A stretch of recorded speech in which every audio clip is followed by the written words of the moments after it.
আসসালামু আলাইকুম রহমতুল্লাহ বরকাত।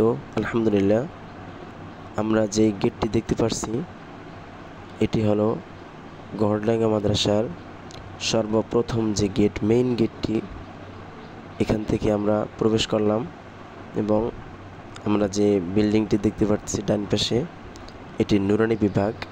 এবং আমাদের বাম পাশে যে বিল্ডিংটি দেখতে পাচ্ছি এটা আমাদের মসজিদ, গড়ডাঙ্গা মাদ্রাসা যে মসজিদ। এখানে বাইরের থেকে এবং গড়ডাঙ্গা এলাকা থেকে যে মানুষ শুক্রবার জুমার নামাজ পড়ার জন্য আসে, সবাই এখানে জুমার নামাজ পড়ে এই মসজিদটিতে।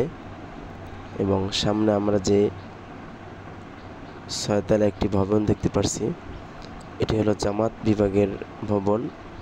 এবং আমাদের যে সামনে মাঠটি অনেক সুন্দর দেখতে, যে মাঠটি সামনে যে বিল্ডিংটা দেখতে পাচ্ছি এই বিল্ডিংটি হিফজ বিভাগের বিল্ডিং। এবং সামনে গোসল